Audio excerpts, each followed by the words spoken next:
Controverse. Controverse chaque semaine, donc l'avis de Mickey Monstre sur l'actualité. Bonjour Mickey Monstre. Bonjour. Alors, cette semaine, vous avez visiblement été marqué par un discours. Absolument. Je voulais d'abord parler de Super Trump contre la NFL, mais le discours d'Emmanuel Macron sur l'Europe, depuis, excusez du peu, la Sorbonne, m'a paru beaucoup plus intéressant à analyser. Alors, allons-y, mon cher Mickey Monstre. Fidèles à leur stratégie de communication, les marionnettistes cachés derrière ce que la presse aux ordres appelle le président jupitérien, mais qui n'est rien d'autre qu'un tataillé dont les ventriloques seraient invisibles, nous ont offert une mise en scène à la Sorbonne, le symbole du rayonnement intellectuel de la France. Cela promettait des envolées lyriques, des citations historiques et de belles références à un passé glorieux qui nous permettrait d'entrevoir un futur qui le serait encore plus. Alors, a-t-on eu cela lundi après-midi ? Pas du tout. Nous avons dû subir le discours classique d'un triste technocrate qui raisonne sur des concepts abstraits sans prendre compte des réalités du... Attends, je peux pas. Enfant. Pas du tout. Nous avons dû subir le discours classique d'un triste technocrate qui raisonne sur des concepts abstraits sans prendre compte des réalités du terrain. Il nous a fait un discours en 6 points. Sécurité, immigration, développement, écologie, numérique, budget européen et un 7e point caché que je vous révélerai à la fin.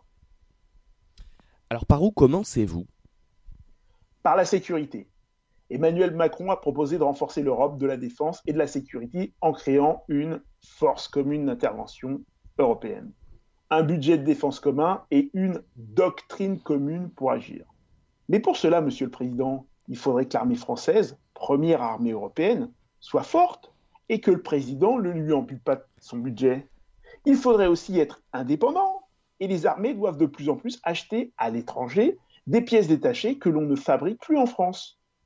Un budget de défense commun, alors que l'Allemagne ne consacre qu'une somme dérisoire à ses forces militaires, douillettement abritées derrière leurs protecteurs américains. Qui va payer ? Alors, à présent, parlons du second thème. L'immigration et son contrôle, bien sûr. Deuxième clé pour asseoir la souveraineté de l'Europe. Après avoir détruit les douanes françaises et supprimé les frontières, afin que les hommes et les marchandises, mais aussi les terroristes et les criminels, puissent se déplacer plus facilement, on veut créer une police européenne des frontières. Essaierait-il de nous refaire le coup de la destruction schumpeterienne ?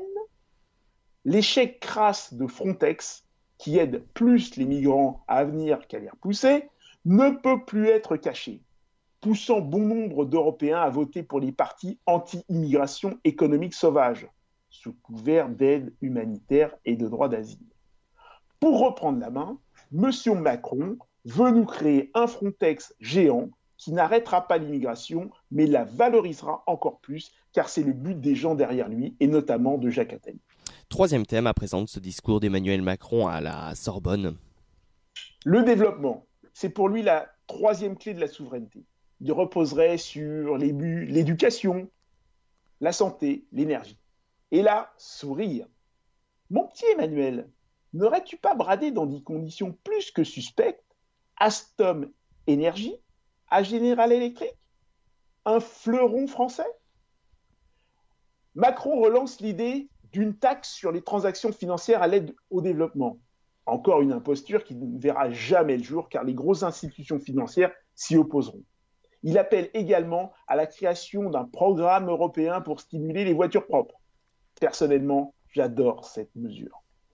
Emmanuel, on avait une société, MDI, en France, qui développait une voiture à hydrogène propre.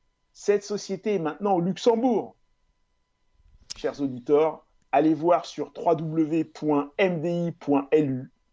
et vous serez édifiés. Alors, quatrième thème. L'écologie, avec bien évidemment un bon énarque. Je recommence. L'économie, avec bien évidemment en bon énarque l'annonce d'une taxe, une taxe carbone européenne. Pour Emmanuel Macron, l'Europe doit être à l'avant-garde de la transition écologique. À ses yeux, c'est la quatrième clé de la reconstruction européenne. Je n'ai rien à dire sur ce sujet qui est l'objet de beaucoup trop de fantasmes et de manipulations.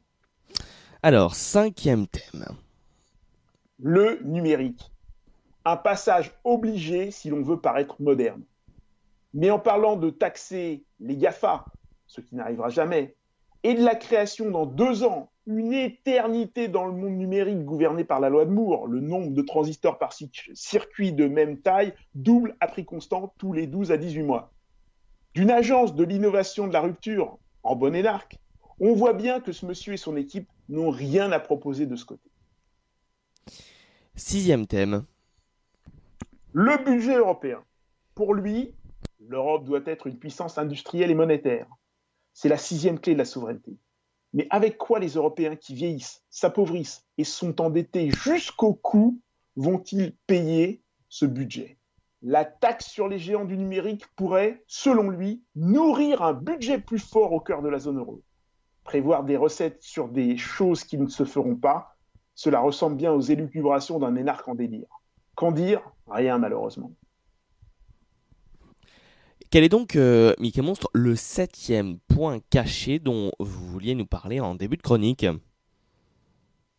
La porte ouverte, discrètement, à la Grande-Bretagne pour un retour dans le futur, où l'on voit que les européistes sont très mécontents du départ de la Grande-Bretagne et veulent récupérer la 5e économie mondiale, la seconde armée européenne et un partenaire économique très important pour l'Allemagne et la France.